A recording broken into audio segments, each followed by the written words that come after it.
بتاعنا ازاي، وهنستقبل الكتكوت، وكمان هنحضن الكتاكيت المرة دي على الأرضية. زي الله ربنا هيكرمك منها آخر كرم. وفي تكات بسيطة لو يعني كده ما خدتش بالك منها ممكن تدمر معاكي دورة الكتاكيت. طيب هنشوف النهارده هنحضن الكتاكيت بتاعتنا. نسمي الله ونصلي على رسولنا الكريم. قبل ما ندخل كده في الفيديو ما تنسيش اللايك الجميل اللي بيرفع الفيديو كده، وكومنت حلو منك، دعوه حلوه منك كده تشجعنا على الاستمرار ان شاء الله. ان شاء الله دوره الكتاكيت بتاعتنا هنتابعها كده مع بعض يوم بيوم. وغير كده كمان لو في ايام ما بعملش فيها حاجه هقولك في الفيديو اللي انا هكون منزلاه، تمام؟ علشان بس ما اطولش عليكي المده، يعني في ايام بتبقى زي بعضها، فهقولك كده في اليوم اللي احنا نعمله. يعني النهارده كده هنعمل اليوم الاول واليوم التاني مع بعض، تمام. عملت ايه هنا؟ معاكي حلين. نظفت المكان بتاعي كويس جدا، طهرته كويس جدا، وبعد ما طهرته كده حتى لو مكانك نظيف حط شويه كلور، ابتدي امسحي المكان بتاعك. خلصت كده بدات ان انا ارش بودره بلاط لو متاح عندك، او جير او بودره بلاط براحتك جدا، يعني المتاح عندك واللي موجود عندك ابتدي اشتغلي بيه. رشيت مكاني كله زي ما انتوا شفتوا، البلاط اتدارى خالص، تمام. هيجي لنا سؤال هنا هيقول لي ممكن افرش كراتين على البلاط، او افرش شكاره، افرش شكاره مشمع، شكاره من بتوع العلف. هقول لك لا، علشان خاطر ما تعملش اي حشرات، او الميه تقع ولا حاجه تعمل ميه وتعمل حشرات جامده جدا، تمام. وهتعمل ريحه وحشه جدا، فخلي مكانك كده. وكمان احنا محتاجين نسبة رطوبة برضو علشان الفرخ، فمش محتاجين ان احنا نعزل الرطوبة خالص عن المكان، تمام. انا رشيت كده زي ما انتوا شفتوا بودرة بلاط اللي كانت متاحة عندي، وقلت لك الاتنين كويسين جدا، بودرة بلاط او جير مطفي بتجيبيهم وبتبتدي ان انت تستخدميهم طول دورة الفراخ. مطهر حلو جدا، ولو في اي مية كده من الفضلات بتاعة الفراخ بتشرب وبتمتص كده المية، تمام. ومطهر جميل جدا حلو قوي. هبتدي افرش التبن المتاح بقى عندك تبن، عندك نشاره المتاح. هتقولي لي انه افضل؟ هقولك النشاره كويسه جدا بتمتص الميه اكتر من التبن، تمام. فالمتاح المتاح عندي تبن، فبدات ان انا اشتغل بيه. طيب في فرشه تانية هقولك، في قش الرز بيبقى معمول زي التبن كده، قطع صغيره كده، بتبتدي ان انت تفرشيه وبيبقى جميل جدا وحلو قوي. جهزت المكان. قبل ما تجيبي الكتاكيت بتاعتك لازم تكوني مجهزه المكان، محضنه المكان. طيب كان في متابعه قالت نستغنى عن اللوند الحمراء. هقول لك صيف شتاء ما بستغناش عن اللوند الحمراء، تدفئه كويسه جدا للكتكوت. الكتكوت مش زي الفرخ الكبير، تمام.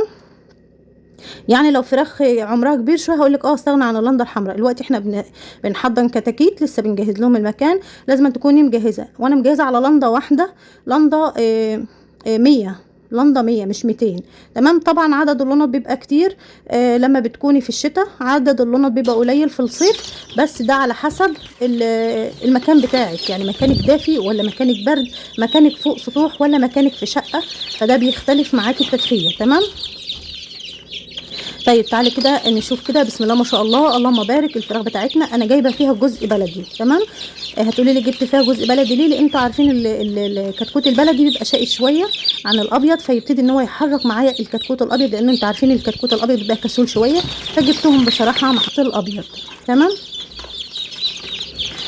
فبسم الله ما شاء الله، يعني كتكوت شركات، كتكوت نوعه قب في منتهى الجمال، حلو قوي، بشتغل بيه بيبقى كويس جدا. الكتكوت البلدي انا بحب قوي الكتكوت اللي بيبقى برقبان، بيبقى حلو قوي، تمام.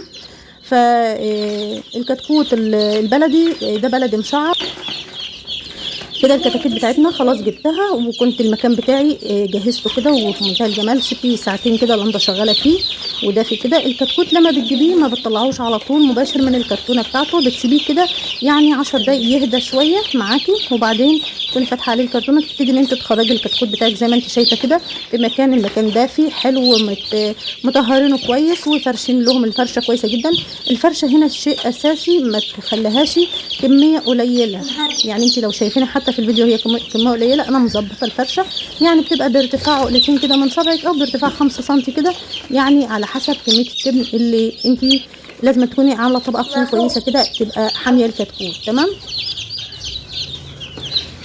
كده خلاص هنبتدي نحط الكتاكيت بتاعتنا. الكتكوت بتعرفي تدفيته ازاي؟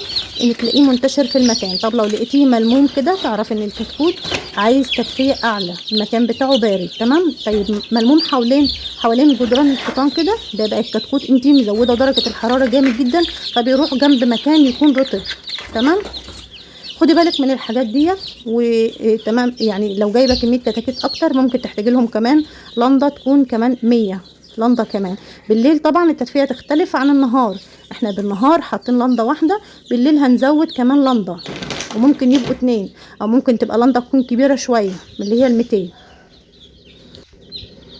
تمام كده خلاص عرفنا التدفئه بتاعتنا من غير ترمومتر ولا من غير اي حاجه، من غير حاجه تقيس درجه الحراره. احنا محتاجين درجه حراره يعني لستات البيوت كده اللي عايزه تربي.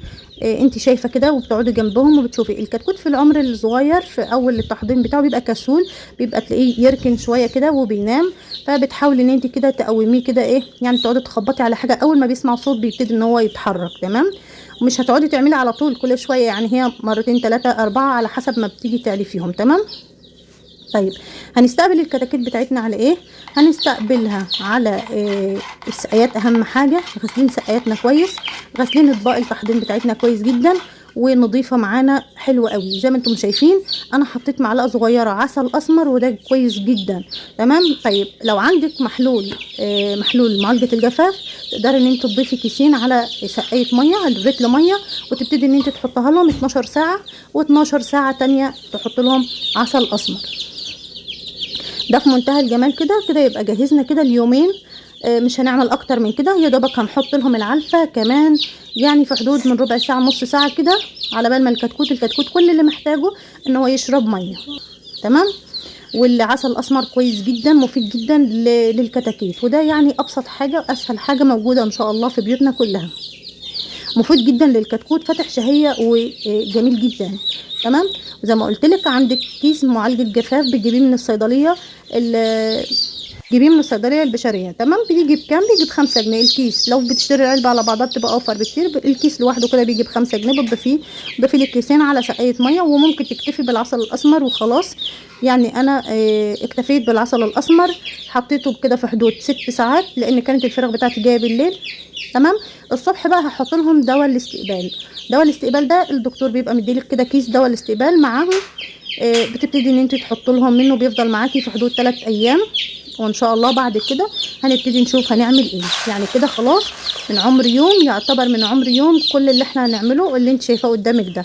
طيب في هنا حاجه بسيطه، العلفه اللي احنا حطيناها دلوقتي تركيز 23%، حلوه قوي في منتهى الجمال. بس لو لقيت الحبوب بتاعتها خشنه قوي، سالت الدكتور في كده قال لي ممكن تدي لها تنسيمه ميه خفيفه. يعني ايه تنسيمه ميه؟ يعني رشه ميه خفيفه، تبتدي تنعميها كده، تنعم شويه للكتكوت، بتساعد الكتكوت.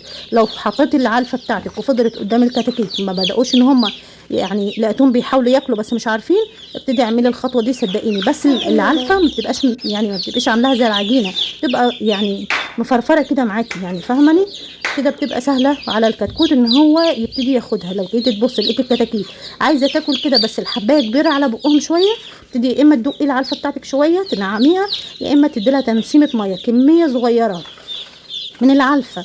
يعني ما بنكترش علفه قدام الكتاكيت. انا دلوقتي هبتدي اقسم العلفه دي على طبقين. تمام. هبتدي اقسمها على طبقين تحضير، لازم تكوني مكتره اطباق التحضير كده علشان الكتاكيت لسه بتتعرف على المكان، او لسه بتبتدي ان هي تتعرف كده على الاكل. تمام. اتمنى تكوني استفدتي كده، واتمنى ان احنا نكون نبتدي ان شاء الله دوره تكون في منتهى الجمال، بسيطه جدا وسهله. ولو حابه تشتغليها بالادويه مفيش مشكله، تقدري ان انت تتابعي. ولو حابه كمان تشتغلي بالادويه وبالاعشاب وبالخلطات اللي احنا بنعملها في منتهى الجمال وترفع معاكي الاوزان. لو عندك اي سؤال اسالوني كده، اكتبيه في التعليقات، ان شاء الله هرد عليكي في اقرب وقت، على طول هرد عليكي. اشوفك في رعايه الله وفي حفظ في امان، والسلام عليكم ورحمه الله وبركاته.